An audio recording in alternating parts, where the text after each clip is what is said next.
Defence Minister Manohar Parrikar today stepped out to clear the air on the rogue Pakistani boat. Parrikar clearly said that circumstantial evidence pointed to a terror motive. This a day after Congress raised doubts about the terror boat theory. The Defence Minister stepped out to clear the air. He said that the boat was in a different channel and not the regular one taken by fishing boats, and the Coast Guard had clear intelligence from Indian agencies and they were under surveillance for 12 hours. He also said that there was another boat under the radar but not in our waters.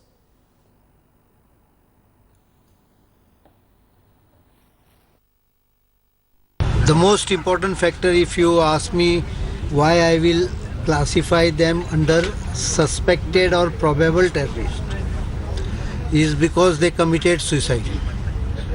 Harakiri. A normal boat, even carrying some drug, can throw away the drug and surrender. No one is going to be killing himself unless you are motivated enough to do that. Where at least as per our information, they were spotted for at least under our surveillance for 12 hours and probably for almost more than a day.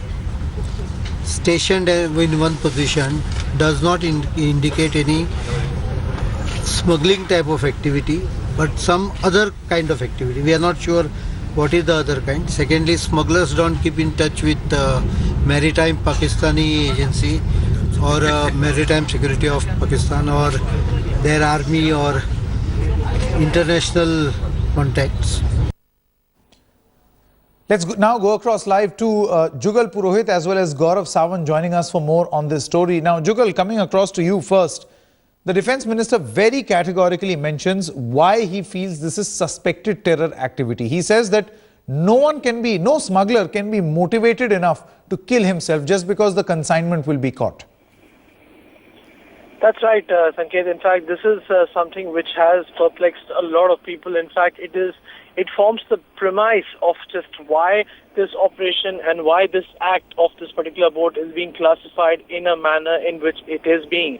Apart from the fact that the Defence Minister has now very, very solidly vindicated the actions of the NTRO of the Indian Coast Guard, on this particular operation. It comes as a big boost for the forces because for the last 2 to 3 days, ever since the debate about the identity and about the motives of those on board were being discussed, there was an element of doubt which was creeping in, and this extremely timely statement by the Defence Minister, sparing no words whatsoever in praising the Coast Guard by saying that they did the right thing at the right time, is a clear boost. However, there are still some questions which remain about this operation, and since there is no debris which has been found despite a search of more than 48 hours, there have been no bodies which have been found despite again a search for 48 hours.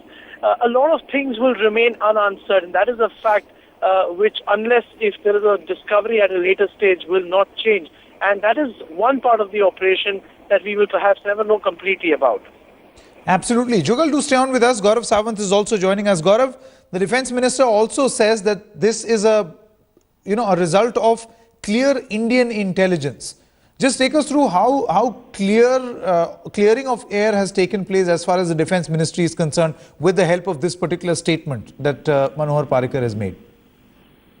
Sanket, from what sources have also been saying, that this was the line that was being observed by the intelligence agencies for some time, and it wasn't the line of some petty smugglers in Karachi. The Defence Minister Manohar Parrikar clarifying that this was an intelligence-based operation, and that the suspect Pakistani vehicle was under surveillance for over 12 hours, and that was from the Dornier Maritime Reconnaissance Aircraft. And then for several hours, from this Raj Ratan Coast Guard fast attack craft inshore patrol vessel Raj Ratan. That's point one. Point two, as far as the cargo is concerned, since it's an intelligence-based operation, perhaps there will not be clarity on what the exact nature of the cargo was.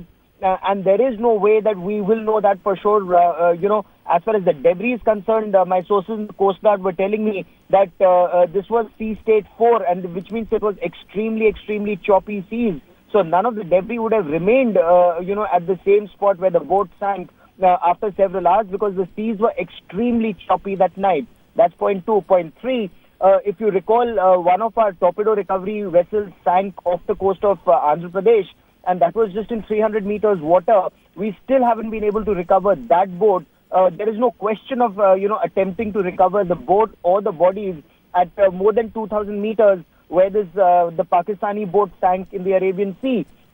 So one thing is for certain, and that is what the defense minister is saying, this was an intelligence-based operation. It was a brilliant operation as far as that suspect Pakistani boat was concerned. And the route that boat was taking is not the route that's taken by smugglers. Smugglers don't smuggle diesel or alcohol 350 kilometers, 200 nautical miles from the nearest coast.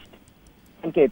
Absolutely. Gaurav Sawant there joining us with all the latest on this story. So Manohar Parrikar's timely intervention at what was slowly turning out to be, there was an element of doubt as far as this particular operation was concerned. Now remember, the Defence Minister's statement comes a day after the Congress had raised certain objections and doubts over the government's claims of foiling a major terror strike.